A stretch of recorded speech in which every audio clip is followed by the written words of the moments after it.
Selamat pagi, selamat datang di bacaan hari ini, hari Jumat tanggal 20 Mei tahun 2022.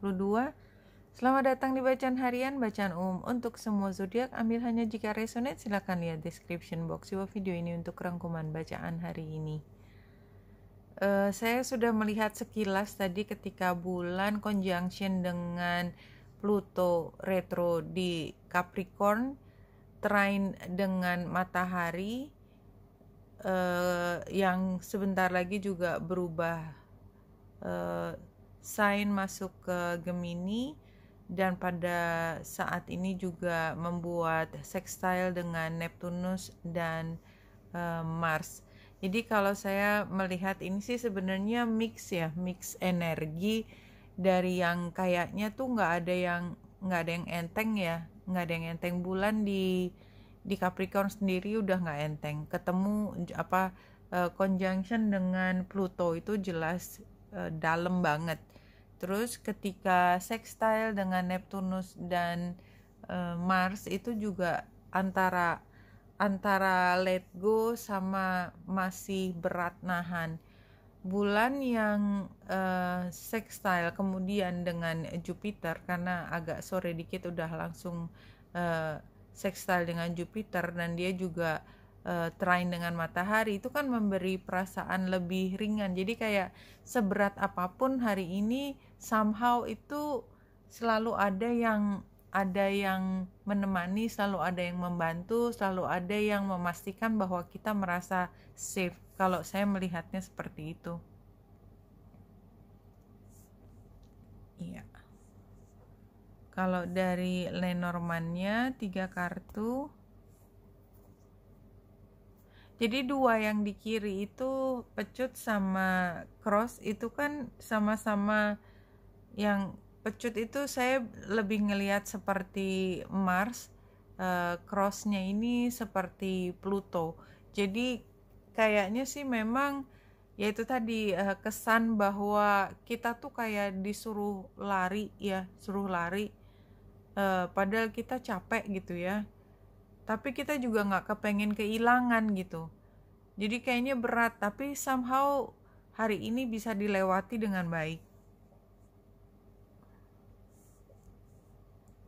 Kalau dari Sacred Destiny ini, Simplicity, satu kartu yang keluar ya, White Feather. Imagine a single white feather illuminated against a blue sky, wafting on warm air currents as it floats to earth with simplicity and grace.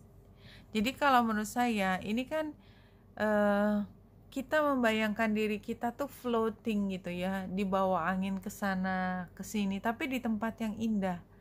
Jadi kan kita selalu punya kebutuhan untuk mencari kepastian. Kakinya itu di atas tanah dan berdiri dengan tegak. Itu kan kebutuhan kita, supaya kita merasa secure, merasa aman. Dan apalagi bulan di Capricorn itu kayak nafas gitu loh, kayak butuh untuk nafas gitu, sama dengan butuh untuk berdiri dengan yakin. Jadi kayak setiap langkah tuh kayak kita nanya, ini bisa nggak, yang itu abis ini gimana, kalau ini gimana gitu. Jadi kan capek gitu kan, karena setiap langkah tuh kita mau nanya dan kita butuh kepastian, nanya kiri nanya kanan, jadi kayak apa ya, demanding banget gitu. Nah ini seperti coba lebih enteng lagi. Jadi kadang-kadang kita nggak perlu bertanya, kita nggak perlu tahu semuanya dalam satu waktu. Saya tahu ini susah ya, saya juga termasuk orang yang butuh untuk tahu setiap langkah ya, tapi kadang-kadang memang jadi kayak mentok antara dua titik itu, kita sangat fluid ya, butuh untuk tahu. Begitu kita butuh tahu nggak ketemu, kita langsung lepas. Kita butuh tahu cepat sekali, langsung bisa lepas. Jadi itu bukan state atau bukan situasi yang fix. Jadi kalau menurut saya dua kebutuhan itu ada di dalam diri kita selagi kita, atau kalau kita bisa memastikan kita tidak terhanyut, kita tidak tergantung pada sesuatu, kita mampu mencari titik balance, somehow menurut saya nggak apa-apa. Jadi kalau dari 3 kartu yang jumping dari the spirit animal itu, yang sebelah kiri lizard itu udah keluar di posisi yang sama. Kemudian di snake spirit ini juga sama, sudah pernah keluar di posisi yang sama. Yang beda adalah ini, trust the divine detours. Jadi banyak kejutan.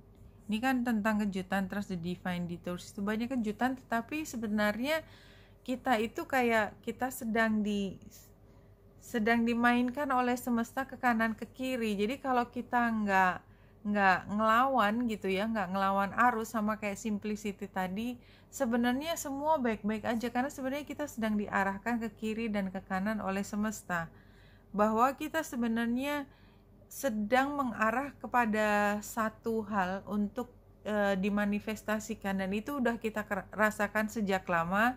Kita sedang diarahkan ke situ. Nanti pada saatnya atau pada saat kita sedang diarahkan ke kiri dan ke kanan itu, kita tetap bisa mencari energi tambahan supaya kita nggak kehabisan tenaga. Kalau saya melihatnya seperti itu. 4 kartu dari tarot klasiknya diambil secara acak.